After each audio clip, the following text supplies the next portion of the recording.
मुख्यमंत्री माझी लाडकी बहीण या योजनेची सर्वात मोठी बातमी समोर आलेली आहे। राज्याच्या महिला व बालविकास मंत्री आदिती तटकरे यांनी या संदर्भामध्ये माहिती दिलेली आहे। ज्या महिलांनी या योजनेमध्ये पात्र नसताना लाभ उचललेला आहे त्यांच्यावर आता कडक कारवाई आणि काय कारवाई होणार आहे याची सविस्तर माहिती आपण या व्हिडिओमध्ये पाहणार आहोत। तर हा व्हिडिओ शेवटपर्यंत बघा, तरच तुम्हाला समजेल की मुख्यमंत्री माझी लाडकी बहीण या योजनेसाठी सरकारने सर्वात मोठा निर्णय कोणता घेतलेला आहे।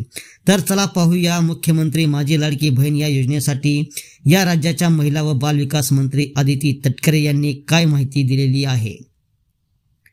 राज्य सरकारची महत्त्वाकांक्षी मुख्यमंत्री लाडकी बहीण योजना संदर्भात महत्त्वाची माहिती समोर आलेली आहे।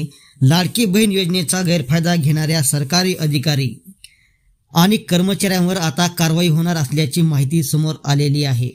ज्या अधिकारी कर्मचाऱ्यांनी लाडकी बहीण योजनेचा फायदा घेतला आहे त्यांच्यावर शिस्तभंगाची कारवाई केली जाणार आहे। सोबतच घेतलेले पैसे देखील वसूल केले जाणार आहेत। एवढंच नाही तर त्यांची वेतनवाढ देखील रोखली जाण्याची शक्यता वर्तवण्यात आलेली आहे। 2.5 कोटी लाडक्या बहिणींची केवायसी सुरू केल्यानंतर अनेक गोष्टी समोर आल्या आहेत। 5,000 सरकारी कर्मचारी तर 3,000 शिक्षकांसह पोलीस आणि इतर विभागातील कर्मचाऱ्यांनी योजनेचा लाभ घेतल्याचे समोर आलेले आहे। ज्या अधिकारी आणि कर्मचाऱ्यांनी या योजनेचा लाभ घेतला आहे त्यांना महिला व बाल विकास विभागाकडून पत्र पाठवून कारवाई केली जाणार आहे। 2.5 कोटी महिलांपैकी 1,30,00,000 महिलांची आतापर्यंत ई-केवायसी पूर्ण झालेली आहे।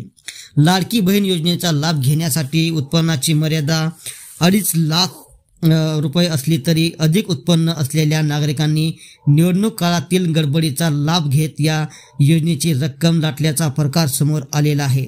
अशा सुमारे 5 लाख महिला लाभार्थ्यांनी कुटुंबाची उत्पन्न मर्यादा अधिक असूनही लाडकी बहिणीचे पैसे लाटले आहेत। त्यांना या योजनेतून वगळण्यात आले आहे। आतापर्यंत राज्यातील लाडकी बहीण योजनेसाठी पात्र असलेल्या 2.5 कोटी महिलांपैकी आतापर्यंत 1,30,00,000 महिलांची केवायसी पूर्ण झालेली आहे। तर बघा महिलांनो, या ठिकाणी जे सरकारी कर्मचारी आहेत त्यांनी बऱ्याच जणांनी या मुख्यमंत्री माझी लाडकी बहीण या योजनेचे पैसे लाटलेले आहेत, म्हणजे त्यांनी पैसे उचललेले आहेत। खरं बघायला गेलं तर त्या महिला या योजनेमध्ये बसतच नाहीत तरी सुद्धा त्यांनी या योजनेचा फॉर्म भरला आणि या योजनेतून पैसे उचललेले आहेत। तर आता सरकार या सर्व अधिकारी महिलांवरती कठोर कारवाई करणार आहे। वाटलं तर यांचे ज्यांनी जेवढे पैसे उचललेले आहेत त्यांचे सर्व पैसे सरकार आता वसूल करणार आहे आणि वसूल केल्यानंतर त्यांना शिक्षा देखील काहीतरी सरकार लावणार आहे आणि त्यानंतर त्यांची पगारवाढ देखील त्यांची रोखण्यात येणार आहे, असं महिला व बालविकास मंत्री आदिती तटकरे यांनी सांगितलेलं आहे। तर आता ज्या महिलांनी पैसे उचललेले आहेत त्यांच्यावरती ही कारवाई तर आता नक्की होणार आहे। पण आता जे केवायसी करायची ज्यांची राहिली होती आता त्यांच्यासाठी देखील आनंदाची बातमी या ठिकाणी सांगण्यात आलेली आहे। 18 नोव्हेंबर ही शेवटची तारीख होती।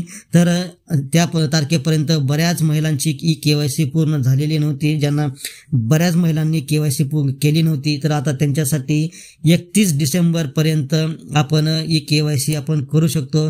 31 डिसेंबर पर्यंत ही तारीख वाढवण्यात सरकारकडून वाढवण्यात आलेली आहे। तर अत्यंत महत्त्वाचा हा व्हिडिओ आहे। हा व्हिडिओ जास्तीत जास्त शेअर करा, आपल्याकडे असलेल्या व्हॉट्सअप ग्रुपवर त्या व्हिडिओ टाका, जेणेकरून याची माहिती सर्वांना मिळणार आहे। आणि असेच महत्त्वाचे व्हिडिओ बघण्यासाठी आमचे YouTube चॅनल सबस्क्राइब करायला विसरू नका। धन्यवाद।